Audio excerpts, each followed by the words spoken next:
A very warm morning to my dear children. Today we are going to start with a new chapter in EVS 1 that is a part of your science lesson.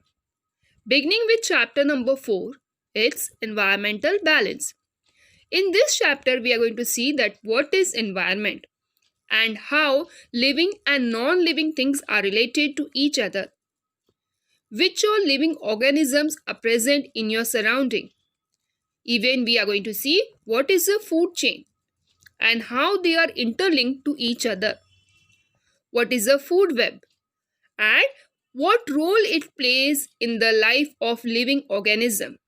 Even we are going to see that how plant is helpful for other living organisms that are present on the earth. So without wasting time, let's begin with the explanation. Now children, while sitting in the window of your house, sometimes you might see many living things in your surrounding. Or sometimes while walking on the street also, you can see many living things that are present in your surrounding. When you observe them clearly, you will come to know that they are different in color. Their size is also different. Sound is different. And even its shelter. So these all things are different in size, in color, in shape and so on. And how you come to know? Because of these all features you come to know that this is a living thing with the name. You cannot say a dog that it is a cat because you know its feature and its size. You cannot name a parrot as a sparrow. Why? Because you know that which color parrots are available and which is a sparrow. So accordingly, we can make differentiate between living things that are present in our surrounding or on the earth. In this slide, you can see that many living organisms are there. They are different in shape, size, color and so on. Now scientists do research on these living organisms and this research work is related to biodiversity. That is, scientists who do research work related to this biodiversity, they are specified with that. Like if we want to do the study work related to plants, it is related to your botany. Or if you want to do study work related to animals, it is called as zoology. So accordingly, scientists do research work and observations are continued. These observations of scientists are continued till day and night and maybe in different seasons also. While doing this research work, scientists require special devices and accordingly research work related to living organisms are done. Living organisms present at great height or in depth as well as small microorganisms, insect, every research work is done by the scientist and accordingly information is provided to us. As we know that scientists do research work and various devices are being used for doing this research work. Among them you can see that magnifying glass is there. Even they need to do the research work by reading many books. And up till now where the research work had been done. Further they need to continue with the research work by doing more studies related to it. Now these research works continued for a long period of time. And they need to study that place, the biodiversity of that particular place, related to what they are studying. Either it can be related to plants or it can be related to animals. So these research work of scientists go on continuously by reading books as well as continuous research work at that particular place. By visiting practically to the place, they do the research work. Moving on to the next part is about environment. What is this environment? Even our subject is having the name as environmental studies. What does this word represent, environment? None other than it is a study of the surrounding and the conditions in those surroundings which affect the living organisms or the life of these organisms together is known as the environment. That means whatever living organisms that are present in the nature. Sometimes their life get affected because of certain non-living or abiotic factors. So these all are interlinked to each other, and that makes an environment. Now we know that which all living things are present on the earth, like human being, animals, birds, and so on. And which are the non-living things that are present on the earth? That is your rain, water, soil, land, air, sunlight. But we all require these things in our life. Can you imagine your life without water? Can you imagine your life without sunlight? No, we cannot, because we are completely dependent on these factors. That means living things and non-living things are interrelated to each other. We cannot separate them. Living things and non-living things are dependent on each other. That is a very important factor in a life. Now there is a lot of give and take or interaction between them. Just we have taken the example of water, sunlight. Now environmental science studies these interactions. Which interactions? That is how living things and non-living things are dependent on each other. The next point of the lesson is the food chain. Now what is food? We all know that we require food for our survival.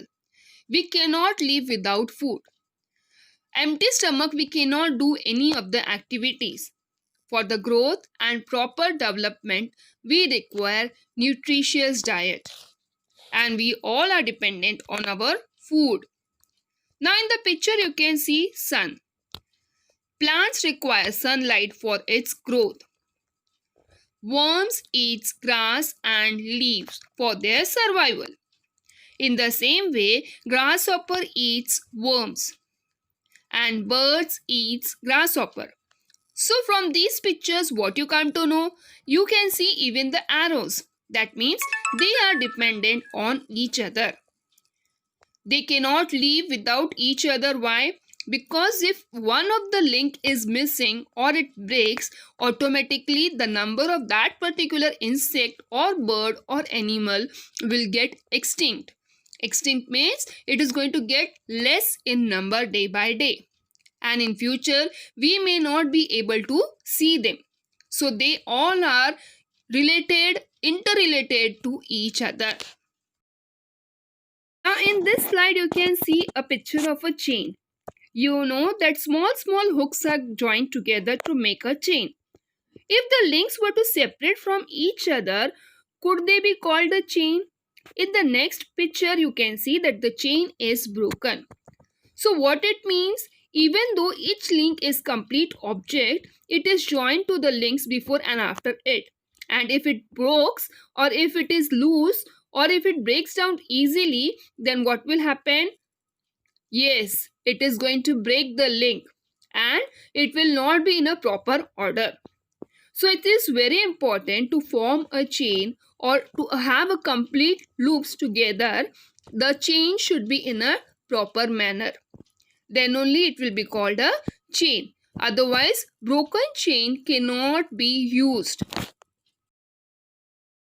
In the picture, we can see that sun, plants, worm, grasshopper and a sparrow, they are all connected to each other. If any of them is missing in this chain, then automatically the other is going to get affected. Just take an example. If worm is not there, then what will happen? If worms are not there, then grasshopper may not get food to eat. And slowly and gradually the number of grasshoppers may get reduced and may not be seen in the future. That is why they all are dependent on each other, and that is called as a chain. So such a chain is called as a food chain. Each of these component is a link in a food chain.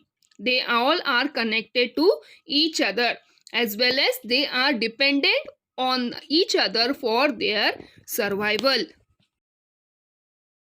Now in this slide, here is one more example given to you. You can see that sunlight is there, grass is there, worm is there and a bird is there. But what is missing in this link? In this food chain? Can you guess? This we have already seen just now, just a second before. So think for a second and let me know. Yes, here the link that is missing in this food chain is grasshopper. I hope everyone has guessed it properly and got the answer correct. So in this link, only grasshopper is missing. So just imagine a chain, food chain without grasshopper. If grasshopper is missing in this chain, then automatically birds are going to get affected, the ones who are consuming grasshopper. So again they are related to each other.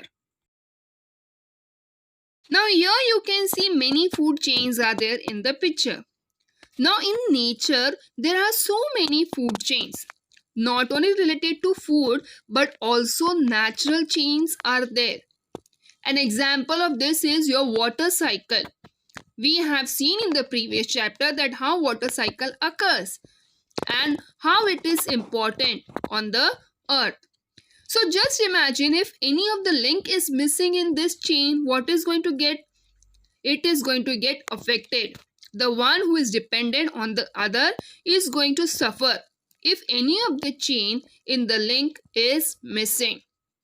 So it's very important that the food chain should not break. It should last for a longer time. Otherwise, the one who is dependent may be in a problem for its survival, for its food. Moving on to the next part is the food web. We know that how food is important for the living world, for its growth and development. In the same way, we have seen that in the food chain, how one living thing is dependent on the other for its food. And if any of the chain is missing, then how the living thing gets affected, the one who is dependent on that living thing. So you can see that food chain is very important for the living world. Now what is web? You can see in the slide few pictures of animals and birds. Now web is none other than that one living thing can be a part of number of food chains. That means a one living thing can give food to many other living things. That gives rise to a food web in nature. Now this you can see in your EVS 1 textbook on page number 21. There is a picture of a food web where you can see that the arrows indicate that how different living things are getting food from one living thing. Now in this slide you can see, just take an example of grass. Grass is consumed by grasshopper, rabbit, mouse. And in the same way, a bigger bird is there, that is hawk. Now as it is a larger bird, it can consume many other smaller birds like grasshopper, that is an insect, then lizard, rabbit, mouse, snake. So this means that how one living thing can be a part of food for many other living things. So that is called as a food web. We have seen different food chains and how that one is dependent on the other for the food. Among these all food chains, plant is the most important food for all the food chains. Every living thing gets its food from the environment. Many animals in the environment eat only plants, so they are called as herbivorous. Other animals eat the animals that live on plants. That is, some animals are there that they eat other animals who are eating plants, so they become carnivorous. But plants make their own food in the presence of sunlight, using water and the carbon dioxide from the air. We all know that plants prepare their own food with the help of sunlight, water and air. So plants intake carbon dioxide. That is, they inhale carbon dioxide and gives out oxygen. That is important for the human world, living world. So plants play an important role in this living world. It means that plants are the main support for every food chain. They are the important part for every food chain. We have seen in the previous slide about food web that how plant can be food for many other living things. So, plants are the most important for the food chains. Moving on to the last part in the chapter is environmental balance. There are many food chains in our environment that we have seen in this chapter and how they are dependent on each other for their food. So because of these food chains, every living thing gets the food it needs and therefore continues to live. In the same way, microorganisms are also present in the soil. Now, as these microorganisms form the part of the living world, it helps in the process of decomposition. Decomposition of plant residue, dead animals and excreta, etc. in the soil that gives the plants the food for its growth. That is, decomposition means what? Dead plants and animals get mixed in the soil. The plants that are dried up, that is the leaves that are dried up, it falls down on the floor, that is on the earth's surface. That gets mixed in the soil.